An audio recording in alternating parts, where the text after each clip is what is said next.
Então, gente, vamos dar as boas-vindas a Liliana Juste Serra, né? Ela é doutora em Ciência da Informação pela Universidade Estadual Paulista Júlio de Mesquita Filho, né? A nossa Unesp. É pesquisadora visitante, né, na University of Illinois, na School of Information Science, tá? Mestre em Ciência da Informação pela ECA USP. Então, ela teve recomendação da banca de qualificação para doutorado direto, né, gente? Que orgulho a gente estar presente, né? Ter aula aí com uma professora que foi chamada para doutorado direto, né? É um privilégio. Especialista em gerência de sistemas pela FESP, né? O mesmo curso que eu havia feito, nossa pós-graduação, então, aí formando, né, grandes nomes de mercado e que também estão aí com presença acadêmica. Ela possui graduação pela FESP também, em 92. Profissional da informação da Prima, né, desenvolvedora do sistema Sofia Biblioteca, Filos e o Sofia Acervo, tá?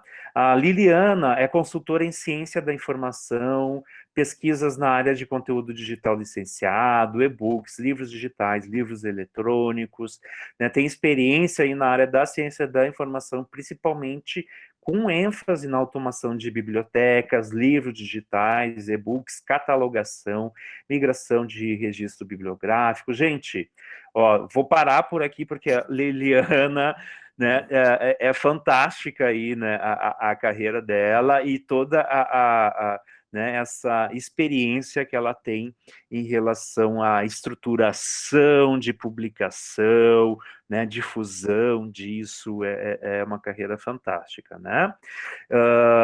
Tive o prazer de encontrar a Liliana no TOI, né? Foi em 2017, eu acho, né? A gente fez uma apresentação sobre biblioteca online, assim, eu fiquei abismado com o conhecimento que a Liliana tem e que vai agora, então, ser aí compartilhado com vocês a partir deste momento, tá bom, gente? Liliana, por favor, tenha... Bom, boa noite a todos. O Charley exagera um pouquinho. Não exagera na experiência, né? Eu tenho bastante experiência. Estou no mercado profissionalmente já há muito tempo. Sou filha da FESP, né? Então, para mim é um orgulho muito grande eu poder retornar à casa, né? Agora numa outra condição, podendo compartilhar um pouquinho da minha experiência. Esse encontro, ele foi fruto de uma proposta do professor Charley para não deixar a peteca cair, né? Então, veio a pandemia, ninguém estava esperando por isso, a gente estava tudo pronto para começar a pós, e daí teve que suspender tudo, e essa pandemia, ela trouxe muita transformação na vida de todo mundo, né? Não existe quem não foi afetado por isso, né? Desde você se habituar a trabalhar distante, porque a gente tem tecnologia, mas ela não é tão trivial assim, a gente está se adaptando, até a gente se redescobrir, né? O que eu posso fazer numa biblioteca estando longe do meu acervo, longe dos meus usuários, né? Então, veio essa ideia de cada professor propor um tema que está habituado a tratar, e aí de cara, eu propus esse tema de acervos híbridos, que é uma realidade bem grande, né, que a gente tem observado nas bibliotecas, uma das tantas mudanças que a gente tem observado na área da ciência da informação. Como o professor falou, eu tenho a minha graduação e a especialização na FESP, tá? Eu me formei, eu fui direto para o mercado de trabalho, eu não tinha nenhuma aspiração acadêmica naquele momento e demorou bastante para eu ter essa inspiração. Depois chegou um momento que eu fui para a sala de aula, tá? Fui dar aula na área de catalogação, já tinha bastante experiência, e isso naturalmente me encaminhou para um mestrado que foi feito na ECA USP, sob orientação do professor Fernando Modesto, né? Nesse momento eu comecei a formalizar os estudos que eu fazia na área de conteúdo digital, principalmente livro digital licenciado, né, que é uma das grandes áreas de estudo que eu tenho. Fiz o mestrado, quase deu para fazer o doutorado direto, mas daí não deu certo, e aí fui direto para o doutorado, dessa vez na Unesp,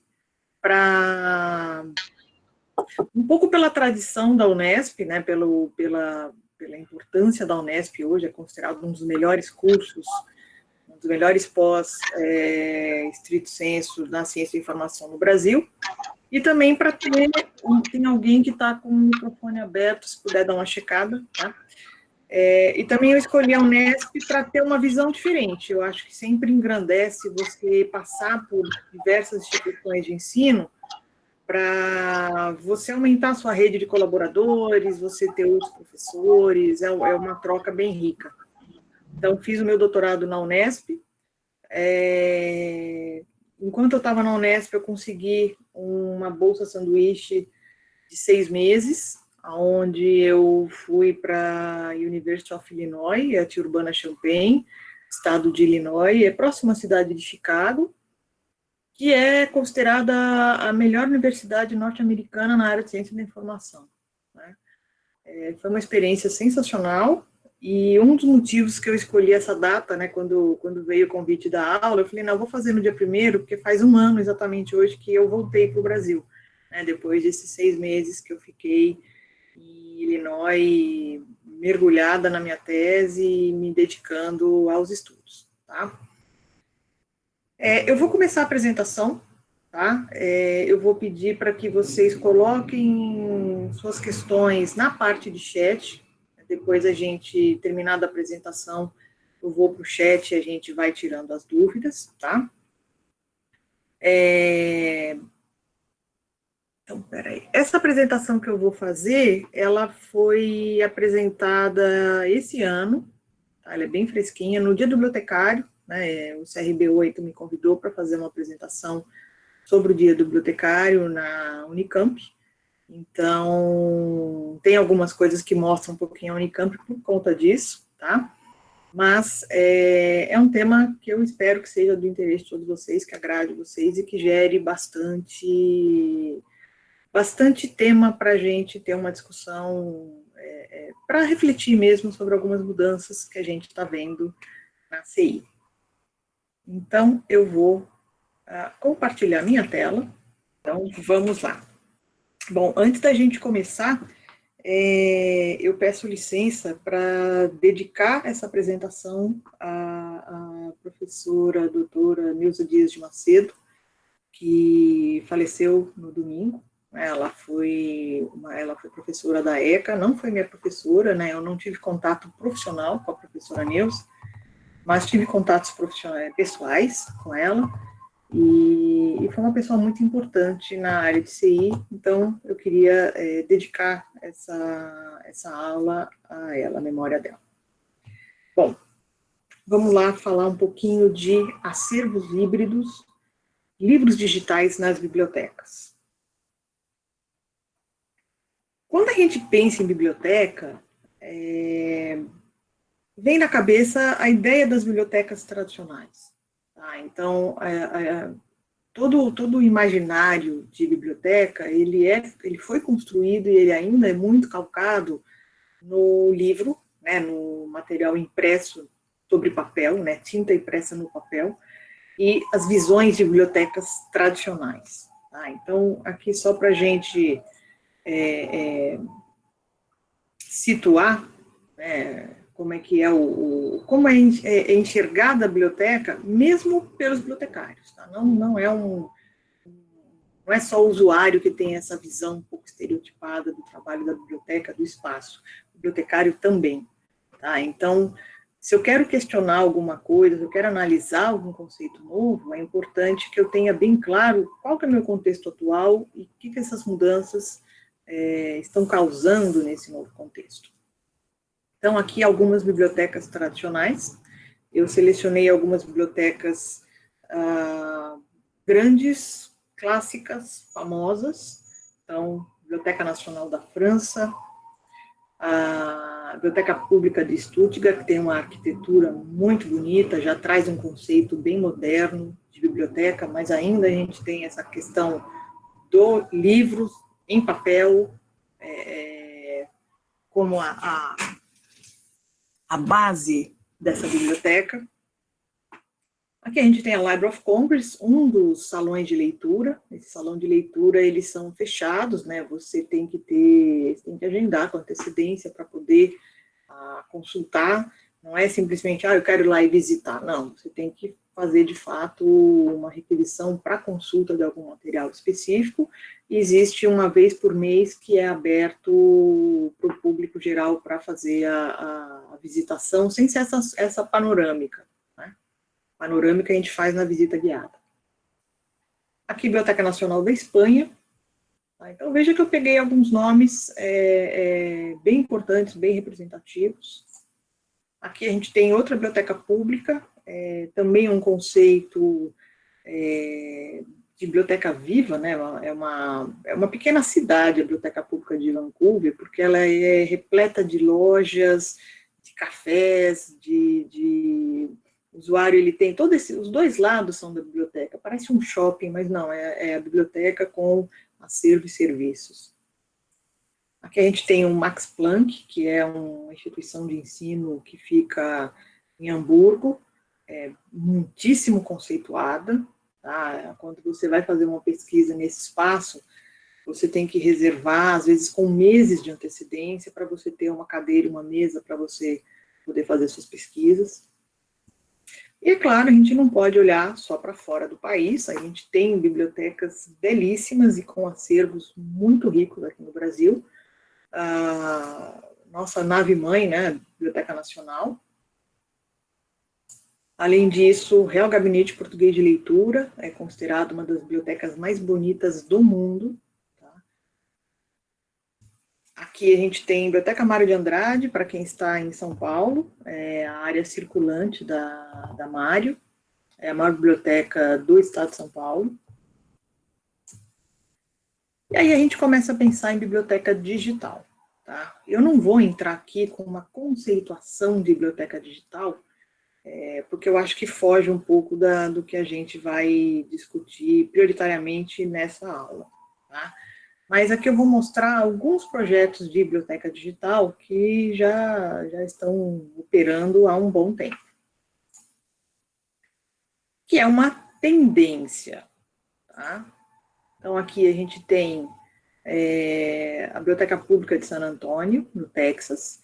Aliás, o estado do Texas, eu não sei porquê, ele foi muito pioneiro nesses projetos de bibliotecas digitais. Essas bibliotecas que eu vou mostrar agora são projetos em que eles nasceram digital. Tá? Então, nasceu digital, desde o primeiro momento foi concebido para não ter uma folha de papel. Tá? Então, todo acervo é digital, você não tem uma área de guarda, porque está tudo em nuvem ou tudo em repositório. Então, a gente tem este exemplo de San Antônio.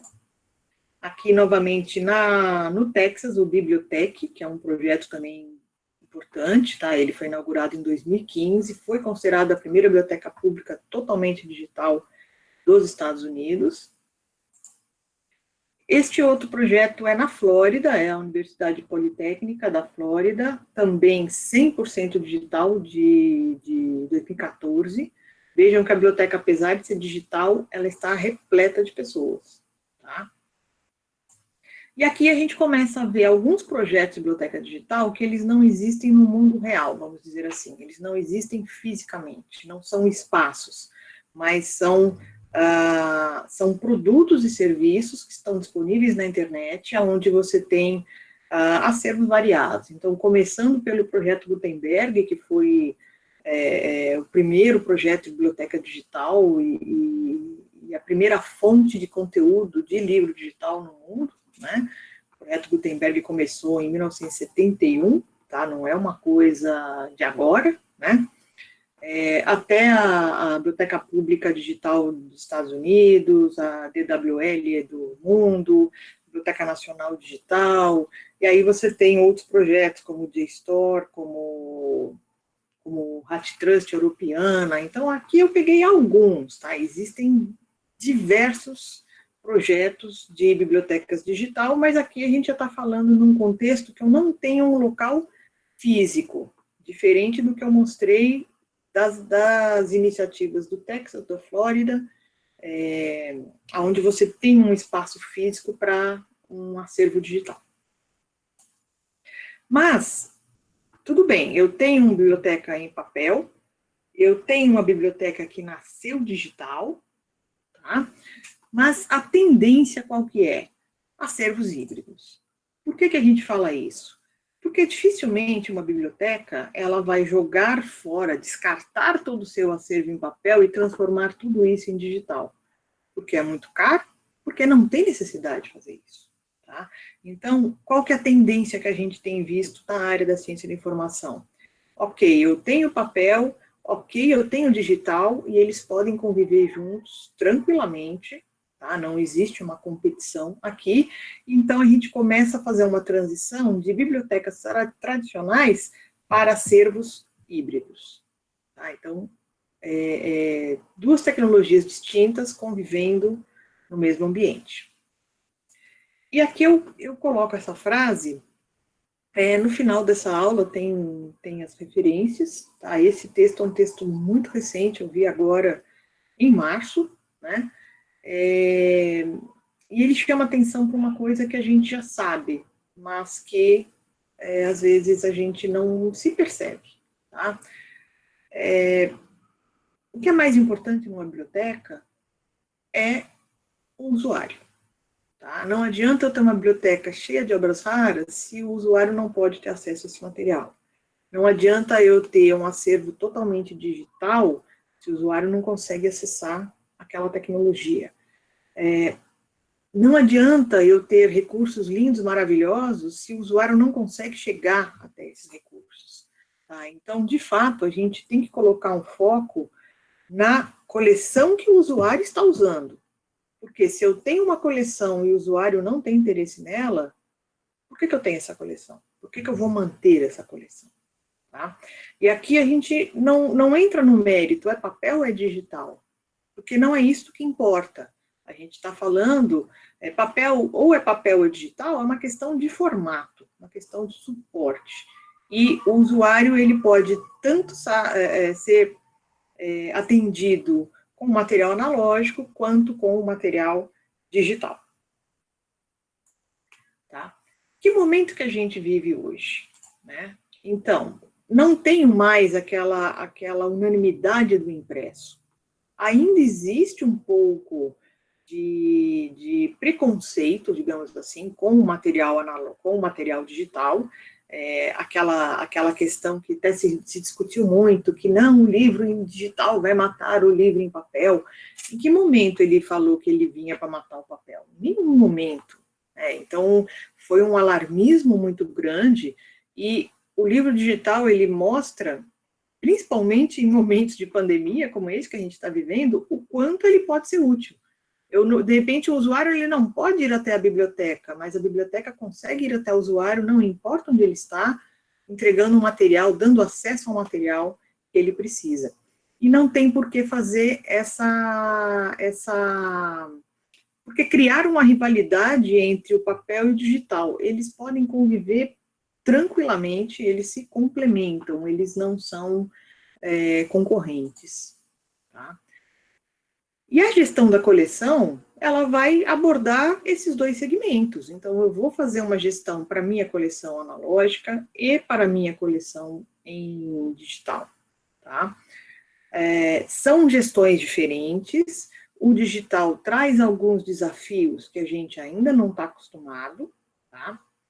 Eu vou mostrar aqui algumas questões do digital que são diferentes em relação ao papel, então são alguns aspectos que a gente tem que se atentar mais, mas uma coisa é nítida, né? A gente não fala só de eu ter uma biblioteca, como é que eu vou fazer essa gestão? Ou seja, a gestão, ela envolve muito mais coisa do que livro que eu vou comprar, o atendimento que eu vou fazer.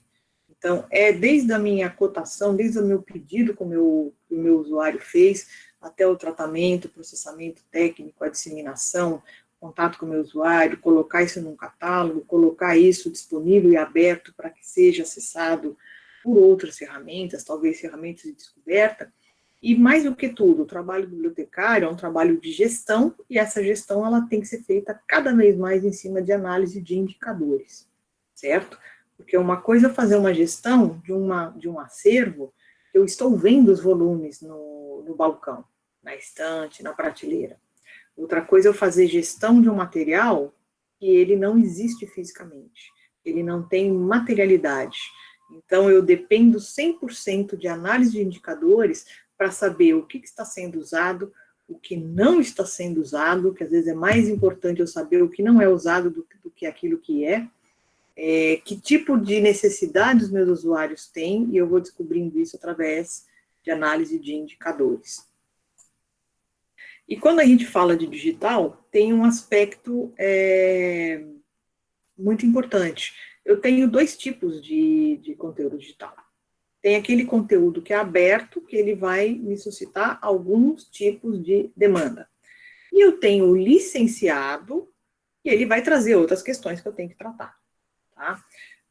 Eu costumo dizer que livro digital é que nem um caminho cheio de encruzilhada. Tá? A gente não tem um caminho único. Tá? A gente tem algum microfone aberto, se puder dar uma olhadinha, pessoal. Eu tô andando numa linha, eu não dou 2 passos, eu vejo uma encruzilhada onde eu tenho que tomar uma decisão. Tá? Então, essa é toda a construção do livro digital, ela tem essa variedade de abordagens, de pontos de vista e decisões. Ou eu vou para um lado, ou eu vou para o outro. Tá? Gestão digital é diferente da analógica. O fato de ser diferente não quer dizer que eu tenha que trabalhar isso de forma separada, certo?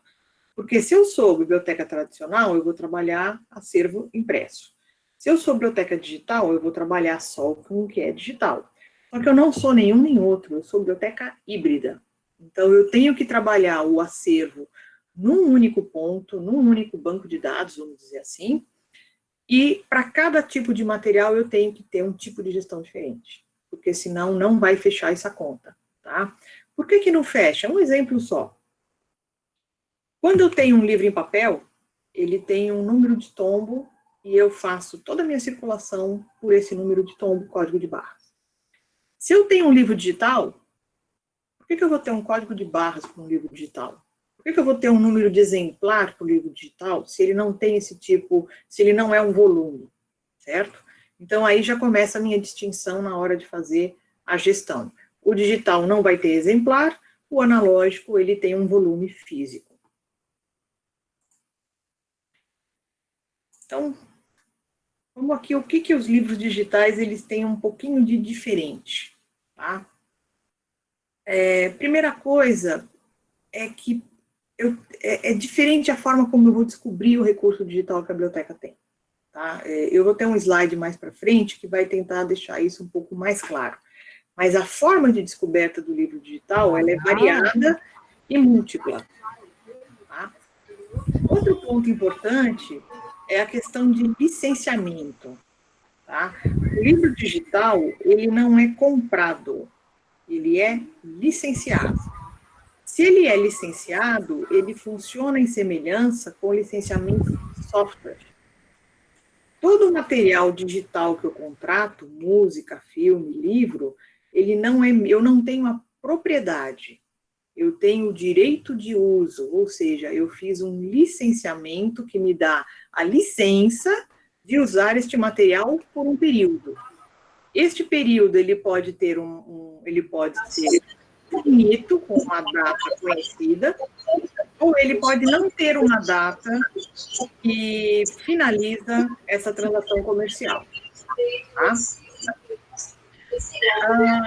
Ainda em termos de licenciamento, A biblioteca, ela vai fazer o licenciamento por meio de modelos de negócio.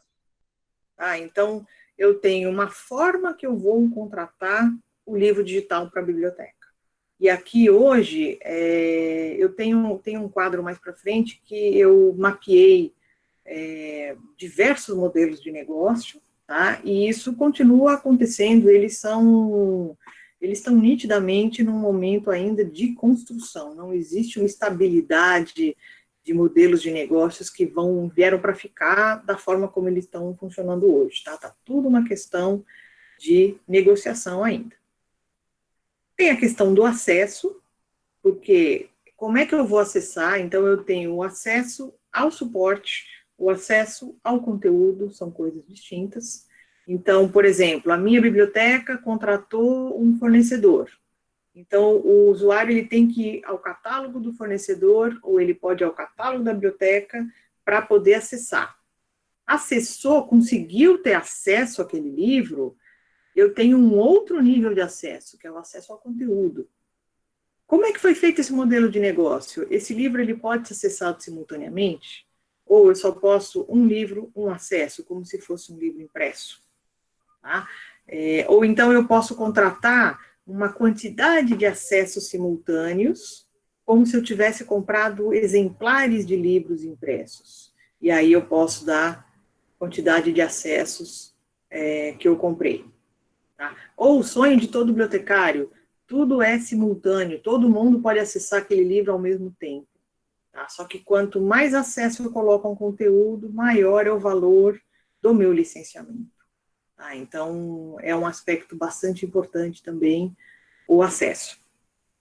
E a renovação, porque eu faço uma contratação para ter licença de uso deste conteúdo, e alguns modelos de negócio eu tenho que renovar essa licença.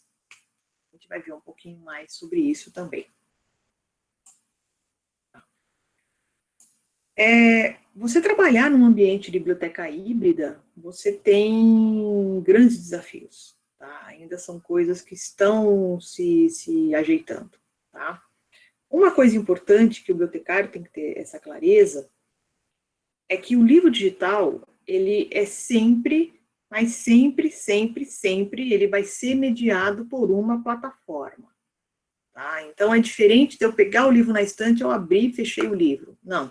O livro digital, eu vou ter que usar uma plataforma, entenda-se, um software. Sem o software, eu não consigo acessar esse conteúdo. Eu também preciso de um hardware, que é o dispositivo de leitura. Mas o hardware, ele não é tão limitante quanto a plataforma. Eu posso ter um computador, posso ter um tablet, posso ter um e-reader, posso ter um celular. Todos eles são o hardware por onde eu vou acessar esse conteúdo. Mas a plataforma, eu tenho que ter ela instalada no meu hardware. Tá? A plataforma, ela pode ser aberta ou proprietária. Tá? Vamos dizer assim, do aberto, mais similar de ser aberto, seria um formato do Adobe, um PDF. É um formato proprietário, é um formato aberto, né, que é o mais simples de você acessar um conteúdo digital. Alguém te manda um arquivo em PDF e você vai conseguir abrir. Mas se você não tem o PDF instalado na sua máquina, você não abre aquele arquivo. Tá? O que a gente mais vê são formatos proprietários. Então, eu tenho um software de um fornecedor que só vai funcionar para os livros daquele fornecedor, e se eu não acesso aquela plataforma, eu não tenho livro digital. Certo? Então, se o fornecedor, por qualquer motivo, ele tira essa plataforma do mercado, você licenciou o livro, é um licenciamento que ainda está válido, mas se não tem plataforma, não tem livro. Simples assim. E as bibliotecas, elas compram livro de forma diferente de pessoa física. Tá? Eu, pessoa física, eu vou numa loja virtual, eu tenho a minha conta, e a minha conta está vinculada a um dispositivo de leitura.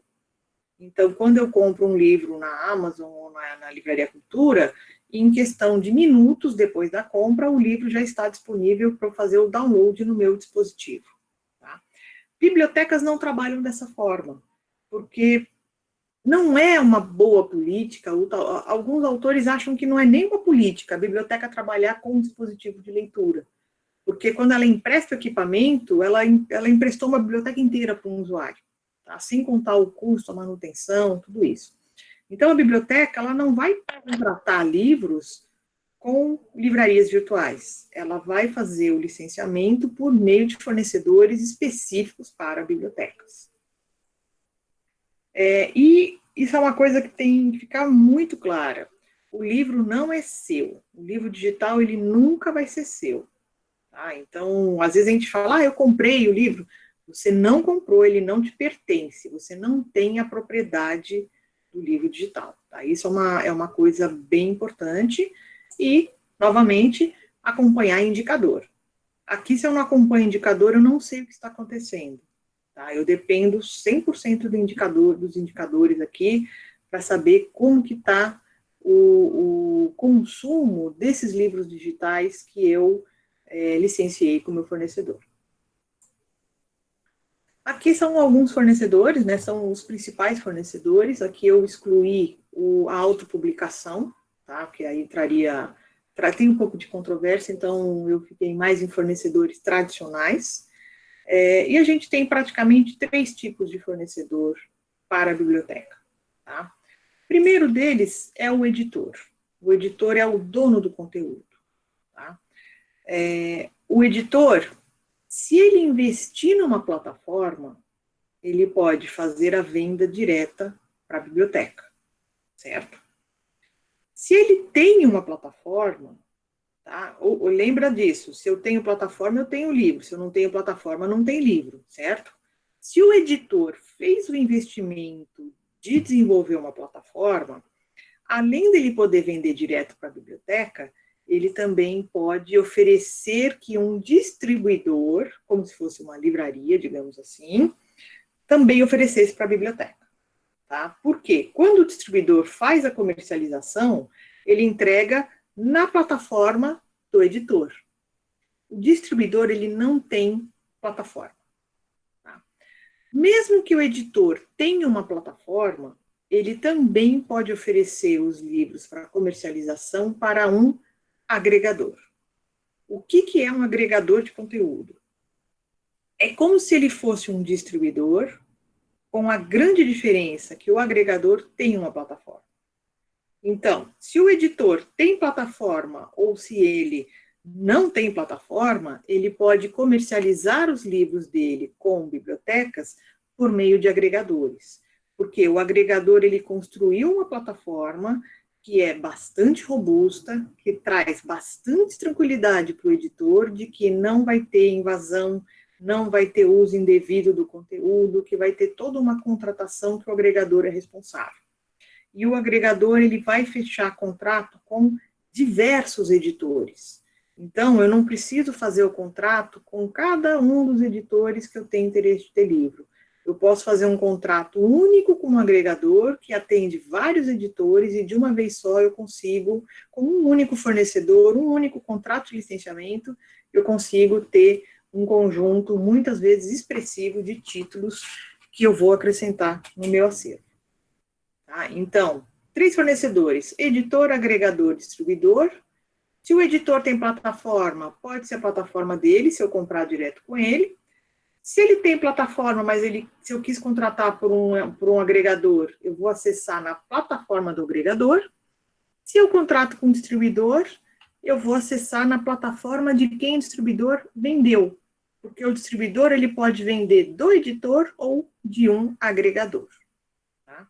Então, basicamente, o fluxo de fornecedores de conteúdo digital licenciado para bibliotecas é esse. Tá?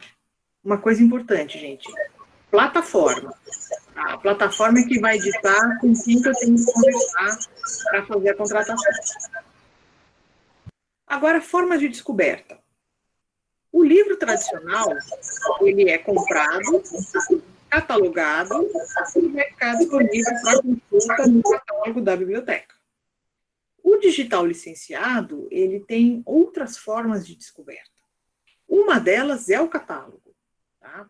E eu sigo uma linha de pensadores que acredita e insiste que o livro digital, ele tem que ir para o catálogo, sim, mesmo que ele seja um licenciamento curto. porque por aquele período ele fez parte do acervo. Então, o catálogo ele sempre tem que ser o foco principal de descoberta do acervo para o usuário. Se eu não coloco no catálogo, eu vou obrigar o usuário a entrar na plataforma de cada fornecedor para ver quem que tem o livro que ele está procurando. E isso não é prático para o usuário e não é prático para a gente. Tá?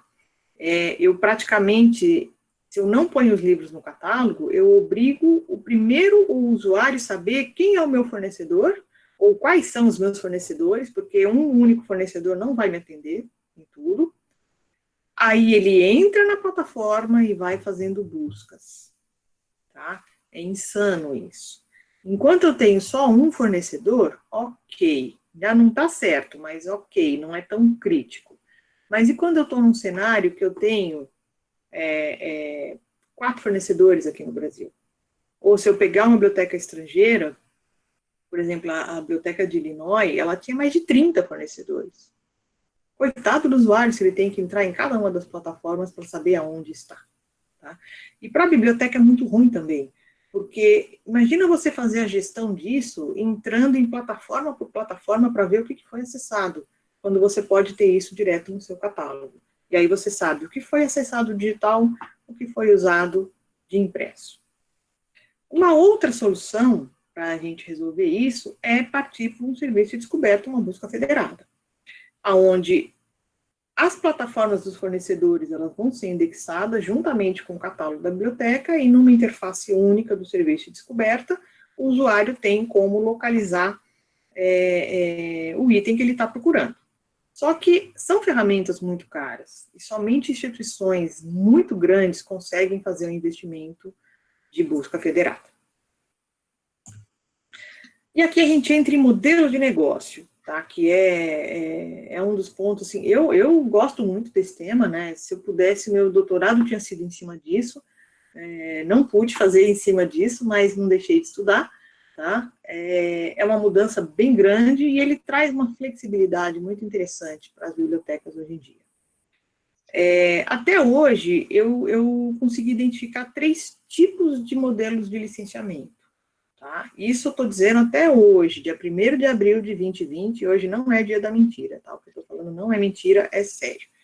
Se amanhã aparece outro tipo de modelo, a gente não sabe, tá? Porque está tudo em experimentação, nada aqui está gravado em pedra.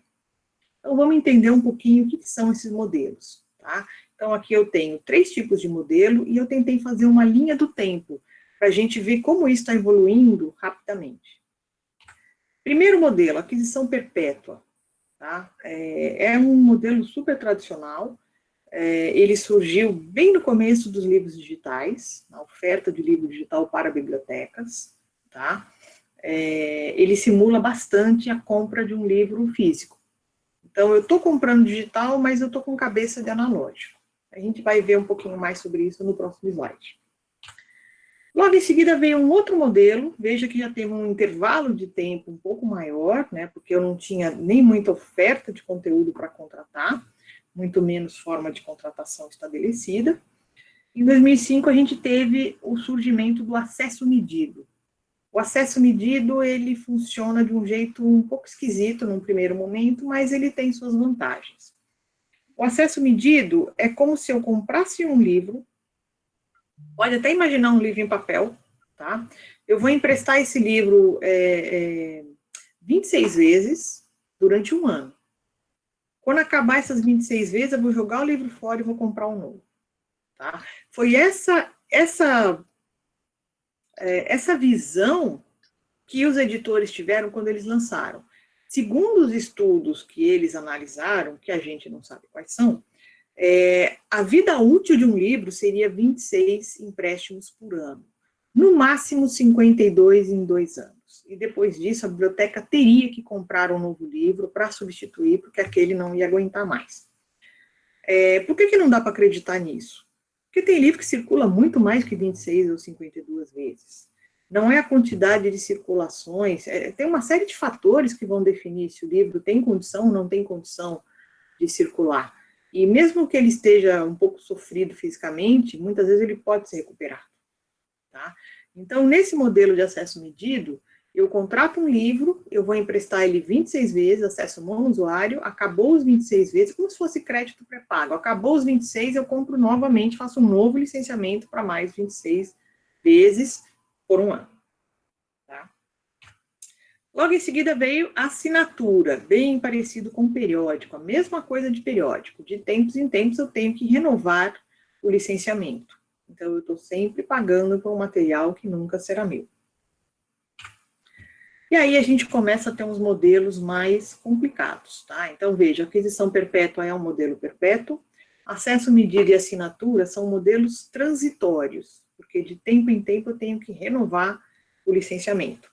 E agora, com o DDA, a gente entra nos modelos orientados ao usuário. O que significa isso? A melhor definição, melhor ilustração que eu vejo para explicar esses modelos orientados ao usuário é o seguinte. Imagina que você entrou numa livraria, você tem um monte de livro à sua disposição, você pode pegar qualquer livro ali, e qualquer um que você pegar vai ser pago, a biblioteca vai pagar uma porcentagem para o fornecedor. Tá? É um grande buffet, coma o quanto quiser. Tá? Você, biblioteca, tem a certeza que você está investindo somente naqueles títulos que, de fato, os usuários têm interesse. Então, você diminui consideravelmente o risco de você fazer uma contratação de um material que talvez não tenha a procura que você imagina. Tá? No caso do DDA, ele tem alguns gatilhos. Tá? Então, por exemplo, se um livro foi acessado 10 vezes, você define a quantidade de vezes com o fornecedor. Automaticamente, ele vai ser contratado por aquisição perpétua. Lembrando, a aquisição perpétua, o custo da aquisição perpétua é muito mais caro do que uma assinatura, do que um acesso medido, do que qualquer outro modelo orientado ao usuário. Tá? A gente tem relatos, não no Brasil, fora do Brasil, do livro, pela aquisição perpétua, ele chegar a custar 300% mais caro que o livro em papel. Tá? Ou seja, não é para vender. Tá? O fornecedor parece que fez de propósito, que ele não quer que venda. Tá? Então, você ter um gatilho automático no DDA, que depois de X acessos, o livro automaticamente vai ser comprado por perpétua, ele tem um lado bom, mas ele traz uma fragilidade para a área do desenvolvimento de coleção, e tem uma série de coisas que afetam o desenvolvimento de coleção que a gente não vai abordar aqui hoje, porque não vai dar espaço para isso. Logo na sequência veio o outro modelo orientado ao usuário, que é uma variação do DDA. Tá? Lembrando que o DDA ele não nasceu com o livro digital, ele nasceu com o livro impresso. Mas no livro digital ele conseguiu, de fato, ele foi possível de fazer uma aplicação bem ampla. Tá?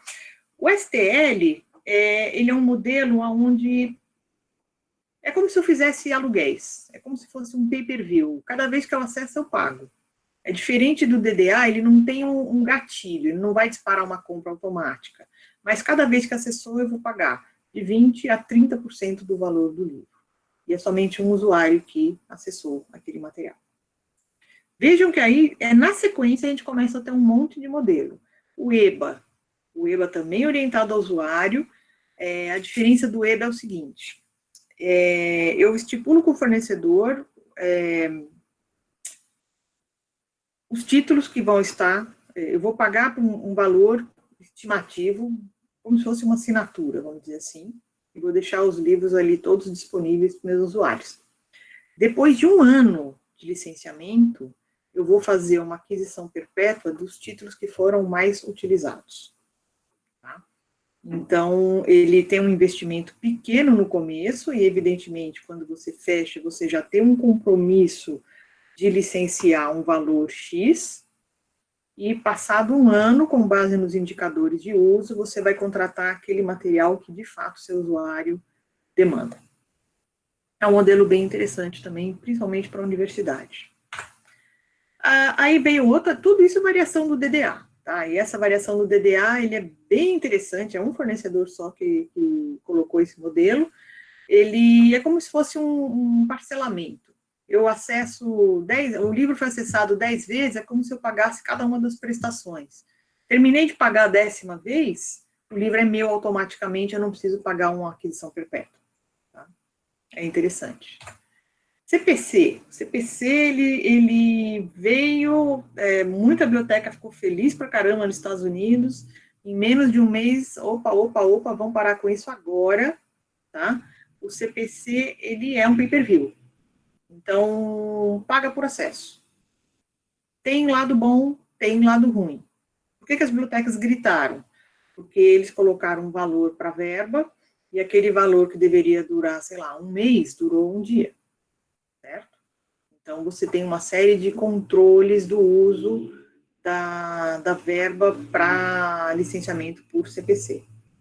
E, recentemente, né, no finalzinho de 19, a Macmillan lançou um modelo, que por enquanto não tem nome, é Macmillan mesmo.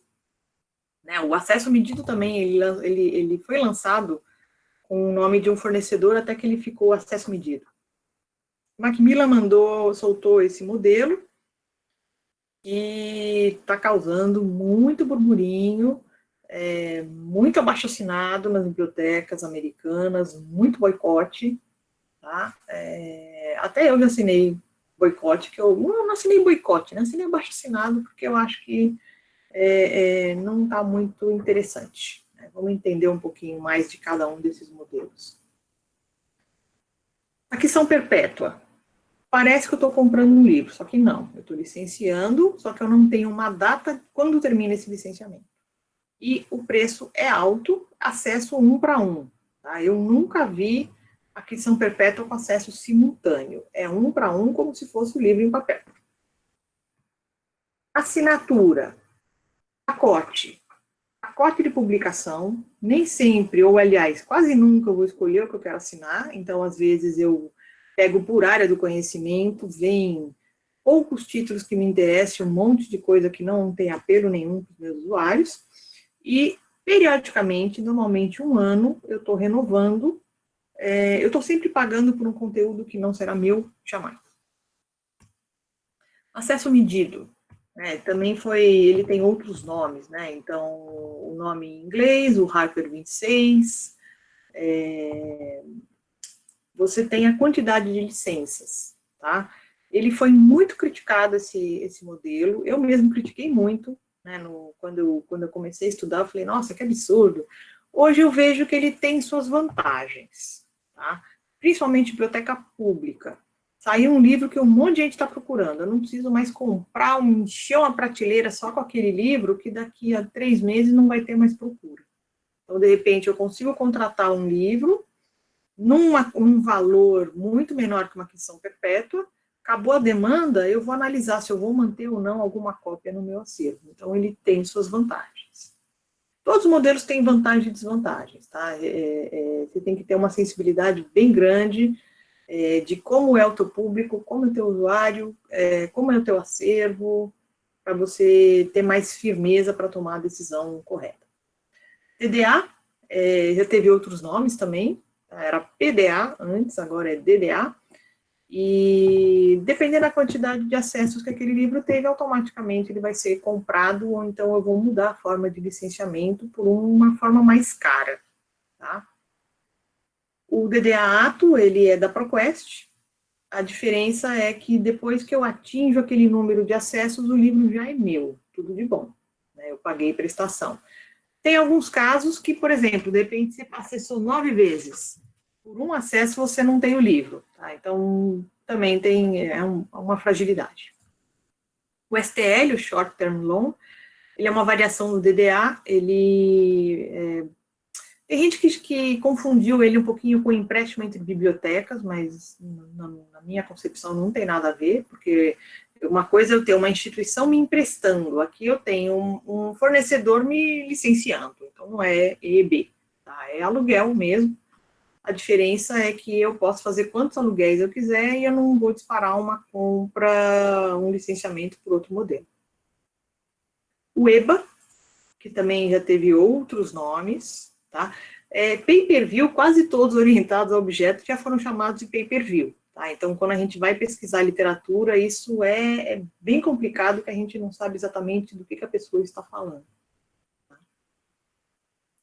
O CPC, que é o Cost per Circulation, tá? Ele foi lançado pela Hoopla, né, que é um fornecedor americano, com o nome de Dynamic Content. O Overdrive é outro fornecedor também muito grande americano, ele que acabou batizando para Cost per Circulation.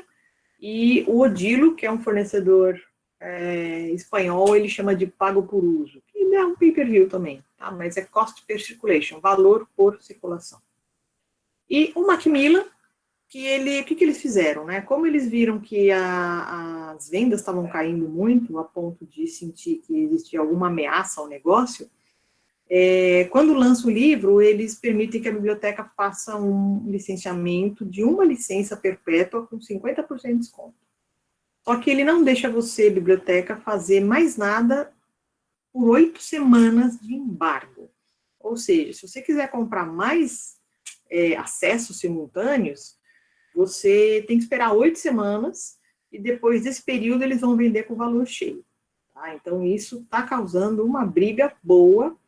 A American Library Association já entrou, na época ela entrou com, se não me engano foi em novembro que eles lançaram esse modelo Macmillan, eles entraram já com uma noção pública e a briga está correndo solta lá.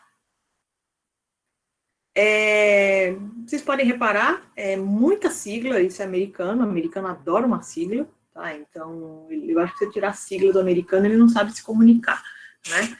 É bem confuso no começo, né? Quando você não está familiarizado, e principalmente pelas variações, né? Então, veja o quanto eles vão, na medida que vai evoluindo, vai passando o tempo, eles vão sendo identificados de formas diferentes, inclusive pelos mesmos fornecedores, pelos mesmos pesquisadores. Tá? Eu me lembro, o DDA, eu tenho um texto que foi bem consultado, hoje em dia eu não sei como é que está, mas era falando PDA, não DDA, tá? Ele logo em seguida mudou de nome. Tá? Então, isso dificulta bastante as pesquisas. Tá, tudo bem. Eu tenho livro papel, eu tenho livro digital, mas hoje, mais do que nunca, onde é que está a biblioteca? Onde é que a biblioteca pulsa? Não importa se é tradicional ou digital, é no catálogo que a biblioteca vive. Tá? Então, aqui a gente tem uma visão de um catálogo em papel, tá? Eu vi as carinhas de vocês entrando na reunião. Pessoal muito jovem, acho que quase ninguém desse grupo deve ter trabalhado com ficha de papel, tá? Mas sim, ainda existem bibliotecas com ficha de papel, mas no passado não tão distante assim, pelo menos eu quero acreditar que não, era assim que a gente se virava para achar o que tinha na biblioteca. Não existia Google, não existia internet, e muito menos o catálogo online. E é um catálogo que move a biblioteca. É por ele que eu vou saber o que tem na biblioteca, o que ela tem para me oferecer, o que ela me sugere de material. Se eu estou no digital, ao invés de ter aquele corpo a corpo de pé, numa bancada, eu posso estar confortavelmente consultando um computador. Ou eu vou ter um acervo híbrido, onde eu vou acessar o meu catálogo digital. Existem algumas bibliotecas, Brasil e fora do Brasil, em que eu tenho os dois catálogos. Alguns materiais ainda estão no analógico, o catálogo ainda está no analógico, o restante está no OPAC. Tá? Mas, o que a gente gosta, né? Unicamp, palestra para Unicamp, é o catálogo no nosso bolso.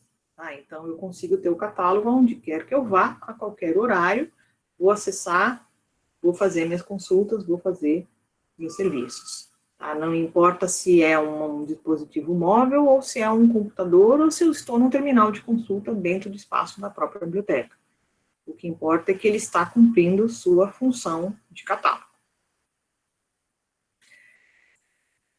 E aqui eu gosto muito do Roy Tennant, tá? Essa foto, ela é uma foto antiga, tá?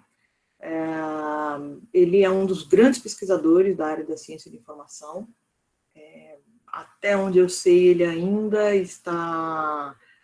É um pesquisador da Universidade de Syracuse, no estado de Nova York. E ele é bastante polêmico, tá? Tem muito bibliotecário que não gosta do que ele fala, porque ele, de fato, é provocativo, tá? Só para vocês terem uma ideia, ele foi uma das primeiras pessoas a dizer que o Mark tem que morrer, tá? Mas o Roy Tennant, aqui a gente não vai falar de formato Mark, o Roy Tennant, ele fala que só bibliotecário quer fazer pesquisa, que o usuário, simplesmente ele quer achar o material, tá? E, às vezes, as pessoas, os bibliotecários, falam, o usuário não quer pesquisar, o usuário vai para o Google. Sim, todo mundo faz, até a gente faz isso. Né? A primeira coisa que a gente recorre, qual que é? O oráculo. A gente vai para o Google para saber da onde a gente parte.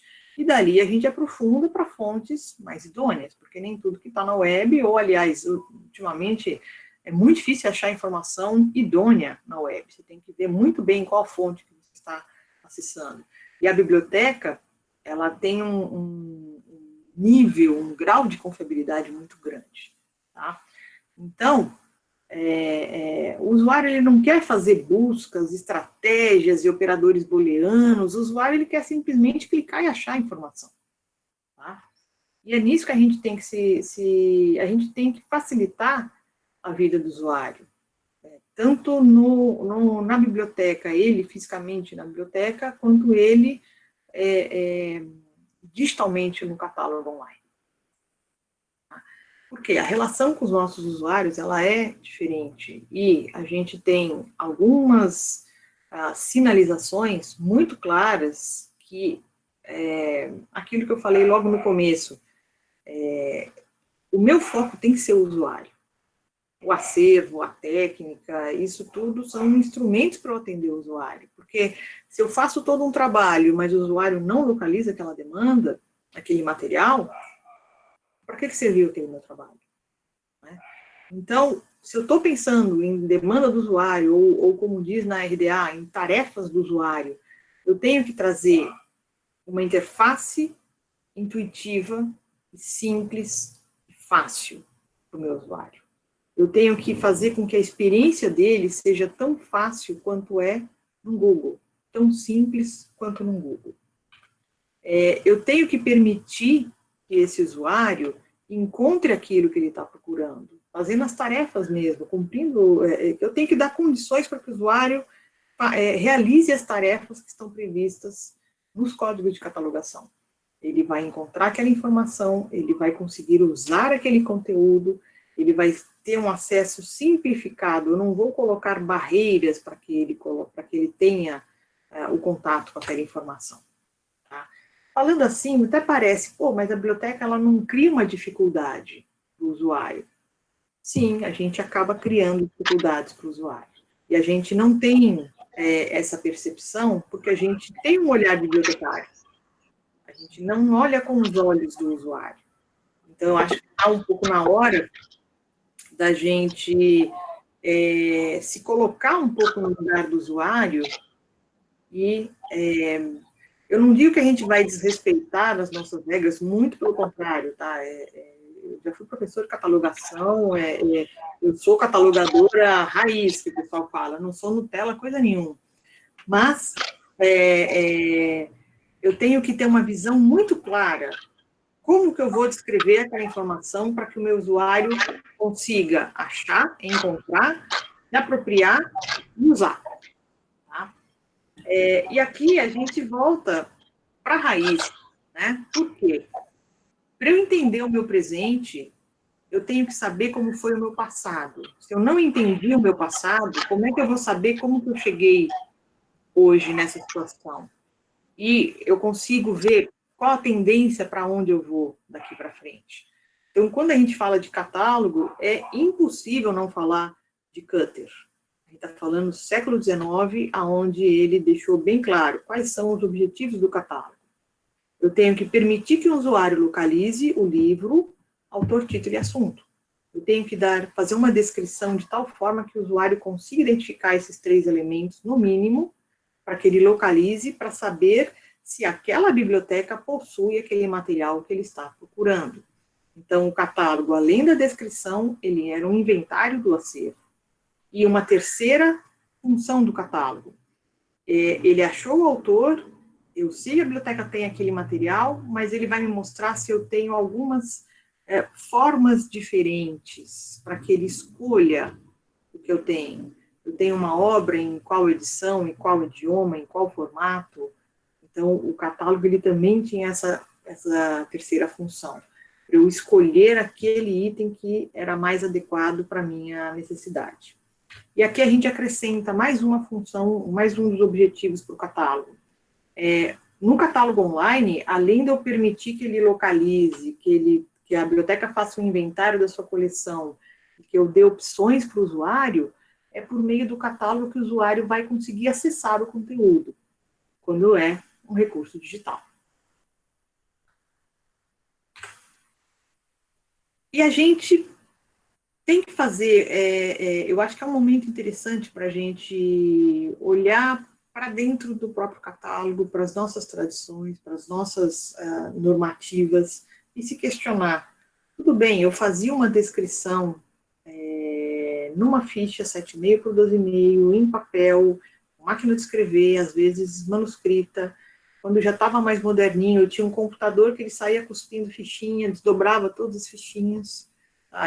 Foi um avanço sensacional na época, mas isso não basta. Tá? Mas veja a experiência do usuário. Ele vai ver uma ficha em papel, muitas vezes bem danificada de uso, de manipulação, às vezes encardida mesmo, ou ele pode ver uma coisa mais clara, mais limpa, com elementos visuais, com dados mais explícitos para ele. Tá? Isso ainda falando em ACR2. Se eu começo a pensar em RDA, que é uma transição que a gente está começando muito discretamente a ver aqui no Brasil, a gente tem pouquíssimas bibliotecas já se aventurando numa catalogação RDA, isso fica ainda mais evidente. Tá? A RDA foi desenvolvido muito para atender a necessidade descritiva de ambientes digitais, tá? Porque o ACR ele permitia uma descrição de recurso eletrônico, mas uma descrição que acabava sendo muito limitante. Tá? Lembrando, século XIX, papel, analógico, fichinha, 7,5 por 12,5, eu tinha uma necessidade do usuário. Isso hoje não atende mais. Então, eu preciso, sim, reformular, repensar as formas com que eu trabalho. Eu tenho, a RDA, ela é calcada nas tarefas do usuário. Eu tenho que dar condições para que na descrição o usuário consiga fazer essas tarefas, encontrar, identificar, selecionar e obter acesso. E aí a gente tem toda uma estrutura para a construção do modelo, que é o modelo conceitual, que vai orientar tudo isso. Tá? Então aqui tem um desenhinho. Por quê? Porque a RDA, o objetivo dela é que você descubra o que tem na biblioteca, você descubra além daquilo que você está procurando, né, que é a serendipidade, né? Então eu começo a procurar uma coisa, de repente eu descubro outra que é bem mais adequada ao que eu estava procurando. E esse novo código de catalogação, ele nasce por conta da sua estrutura de modelo conceitual, para permitir que você consiga fazer isso tudo por meio do catálogo. Então, o catálogo deixaria de ser um beco sem saída, que ele é hoje, né, porque eu acho os itens, mas eu não consigo ver outros itens dentro do próprio catálogo, muito menos informação de fora do catálogo. Tá? Ele permite uma abrangência bem mais rica, uma exploração rica de informações que nem estão no seu catálogo ou que podem complementar a busca do usuário. E a gente fala bastante dessa estrutura WEM, né? Por que é o WEM? Work, né? Que a gente traduz para obra, expressão, manifestação e item. Tá? Então, isso daqui veio um modelo do FRBR, né? Dos requisitos funcionais para recursos, registros bibliográficos, que, juntamente com o FRAD, né, aqui não é aula de catalogação, mas é importante a gente ter essa visão da estrutura do modelo conceitual, onde eu tenho no FRAD os requisitos para a descrição de autoridade, pessoa, família, entidade, isso também já mudou agora, e FRASAD, conceito, assunto. Tá? Por que eu falo que isso já mudou? Porque esse modelo conceitual do M trabalhava com FRBR, FRAD e FRASAD. E hoje, toda essa família FR foi condensada no LRM, que é o Library Reference Model. A gente não vai tratar disso aqui agora, mas é uma nova mudança bem significativa que já está acontecendo e entra em vigor no mundo a previsão é de dezembro. Tá? Desse ano, a gente deve ter o LRM alterando bastante a RDA. Tá? Mas isso é assunto para outra conversa. Tá? Tudo isso para falar no quê? Experiência do usuário. Tá? A gente tem que se colocar no lugar do usuário, a gente tem que melhorar a experiência do usuário. O contato dele com a biblioteca, ele tem que ser mais agradável, tem que ser mais fácil, eu não posso ficar exigindo tanto dos usuários quanto eu exijo hoje. Eu trouxe aqui algumas ilustrações disso, tá? Por quê? Livro digital. Cada fornecedor tem uma plataforma. Não existe, eu nunca achei uma linha falando de fornecedor que está querendo fazer um padrão. Não está, eles não estão interessados em padrão. Então, imagina, eu tenho 30 fornecedores, cada fornecedor tem uma plataforma de um jeito, com funcionalidades diferentes, onde cada hora eu tenho que clicar num ponto. Isso é muito complicado para o usuário. Mesmo ele procurando, achando no catálogo já é difícil ele saber o que ele tem que fazer. Tá? Então, para acessar o livro, é importante que o usuário não saia do catálogo. Ele descobriu no catálogo, ele ficou no catálogo, ele vai para a plataforma só para fazer a leitura. E isso eu melhoro muito a experiência do meu usuário. E com isso a gente trabalha, em termos tecnológicos, em integração com a plataforma. De dentro do catálogo, eu vou para a plataforma do meu fornecedor de tal forma que eu vou direto para o livro que eu cliquei. Eu não vou simplesmente para a plataforma do fornecedor, onde eu tenho que começar toda a busca de novo. Não, eu vou direto para a plataforma para fazer a leitura daquele livro que eu estava procurando. Vamos ver aqui alguns exemplos que eu trouxe. Tá? Aqui um livro dentro do catálogo da biblioteca. Veja, eu tenho... No próprio catálogo, eu tenho 2 pontos onde eu posso clicar para acessar o conteúdo. Tá? Então, eu estou trabalhando aí como título e exemplar, né? Obra e manifestação e item, vamos dizer assim, que já é um pouco confuso para o usuário. Tem um online resource, número de chamada para livro digital não faz o menor sentido o número de chamada, então não teria por que ter isso, mas eu tenho aqui um fornecedor onde eu tenho 2 opções de acesso, e aí eu acesso a plataforma do fornecedor e veja que eu tenho um monte de alternativa. Isso tudo ele vai abrindo janela em separado, tá? Não é na mesma tela, não. Então, eu vou clicando e vai abrir cada clique uma janela, tá? Então, veja que esse fornecedor deixa eu olhar, fazer um download do sumário, deixa eu fazer download de capítulo, deixa eu pesquisar dentro do livro. Ok. Outro exemplo. Outro fornecedor. Esse fornecedor, ele permite que eu dê uma olhada num livro pelo Google Books, antes de acessar diretamente o livro. Então, eu posso dar uma olhada no Google Books, que talvez eu consiga ver algumas coisas antes de fato eu acessar esse livro. E aí eu vou para o livro, veja, ele permite que eu faça o download completo, ele me dá mais de um formato por capítulo de como que eu quero baixar, e ele também permite que eu faça uma busca em texto completo. Outro fornecedor. Vou direto para a plataforma, ele permite que eu faça um download completo, tem um monte de descritor e mais nada. Outro fornecedor. Aqui é um caso de livro digital aberto, né? A HatTrust é gratuito, é domínio público, onde eu vou para a HatTrust e aí eu tenho também veja que eu estou no livro, mas dali eu já posso fazer uma busca no catálogo da própria HatTrust, eu saio do contexto da biblioteca, o download ele aparece lá para baixo, alguns só permitem que eu faça a leitura em tela, a informação ela é meio truncadinha. Tá? Outro fornecedor, e licenciado,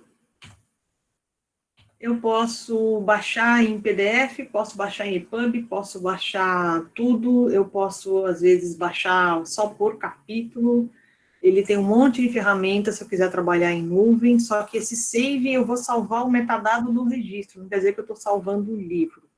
Tá? Então, tem também umas complicações aqui. Outro, também licenciado. Esse daqui, olha que interessante. Ele permite que eu, usuário final, se eu quiser, eu posso comprar um livro em papel por quase $25. Tá? Isso aqui são universidades americanas, por isso está tudo em dólar. Tá? Ele deixa que eu faça um download completo, ele permite que eu faça um download por capítulo. Outro. Esse também, olha quanta informação, gente. Ele deixa que eu leia online, que eu faça o download, por capítulo, e aí ele fala quantas páginas eu posso copiar do que foi contratado com o fornecedor, e quantas páginas em PDF eu ainda posso fazer o download, ou seja, eu tenho restrição também do que eu posso baixar. Mais um.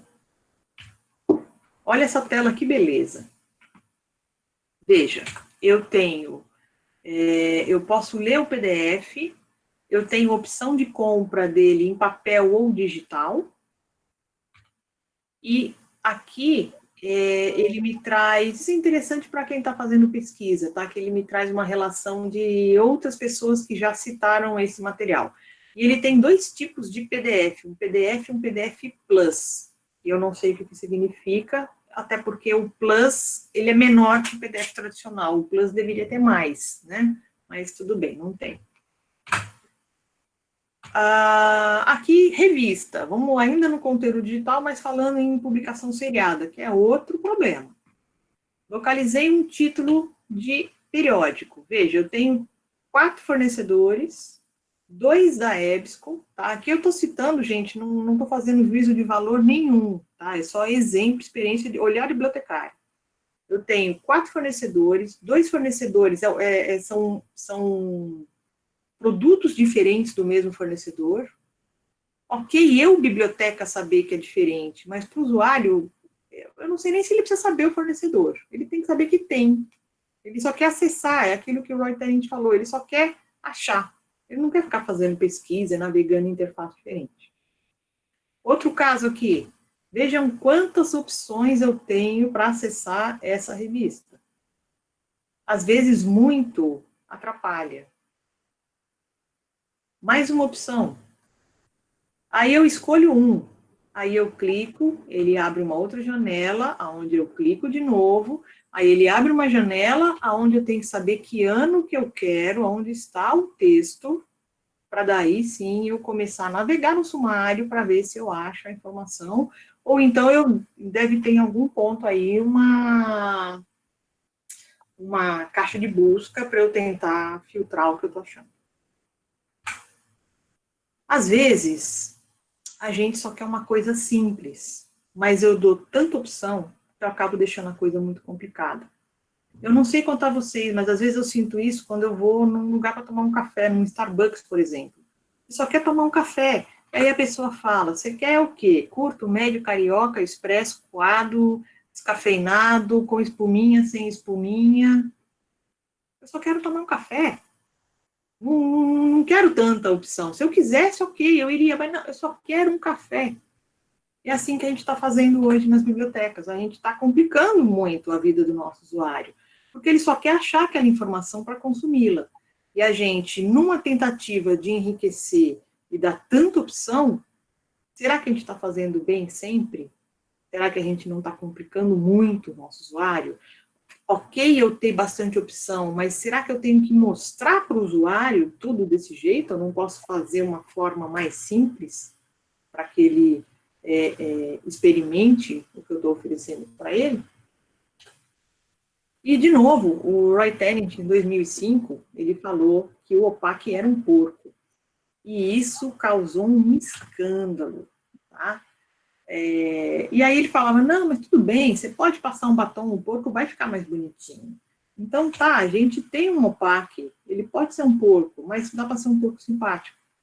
Dá para ser um porco enfeitado, agradável, e o usuário vai ter prazer de consultar. A gente tem que olhar o passado, tá?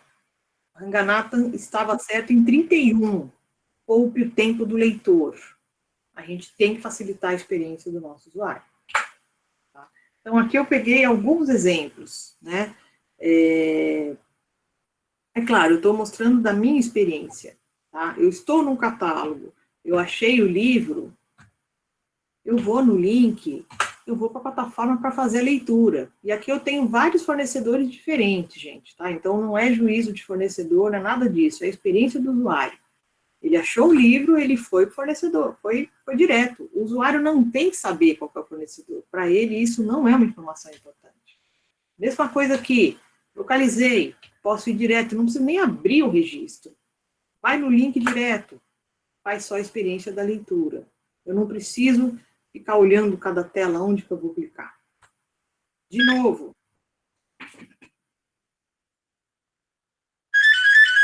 Espera aí que ao vivo é assim que acontece, gente.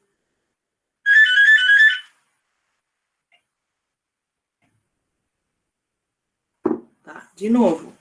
Outro fornecedor. Visualizando ainda por capa, sem nem ver muitos detalhes. Clicou no link, vai para o fornecedor. Mais um, aqui já visualizando em outro formato mais tradicional de biblioteca. Achou? Tem a URL. Vai para lá. Tá?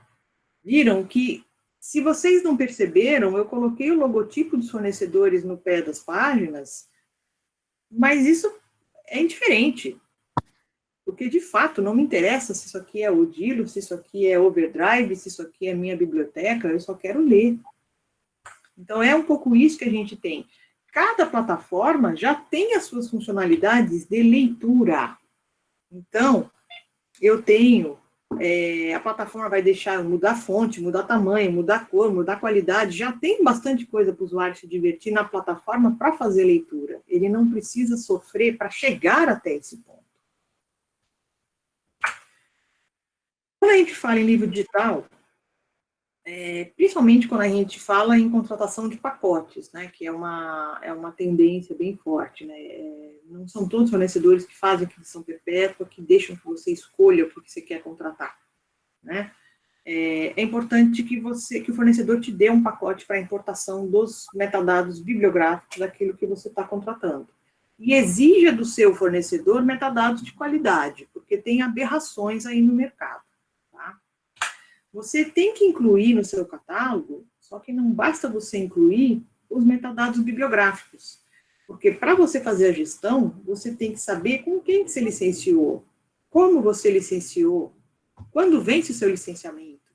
Então, você tem que fazer uma importação de metadado bibliográfico acrescido de metadado de licenciamento e não caia na ingenuidade de colocar metadado de licenciamento em formato MARC. Você vai arrumar para a tua cabeça e não vai conseguir fazer gestão com isso. E as integrações. Clicou, faz a leitura. Eu melhorei extremamente a experiência do meu usuário. Eu tirei todo o esforço que ele tem para simplesmente pegar e acessar um livro. Tá? Essas integrações também, elas permitem que o usuário acesse o conteúdo fora da biblioteca, porque isso é um ponto importante. Lembra que eu falei para vocês que existe o acesso ao conteúdo e acesso simultâneo ou não, certo?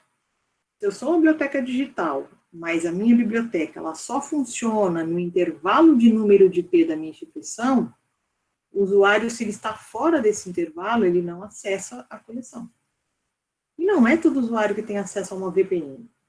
Tá? Então, é importante, por meio dessas integrações de plataformas, que eu consiga dar acesso fora do ambiente da biblioteca e fora uma VPN.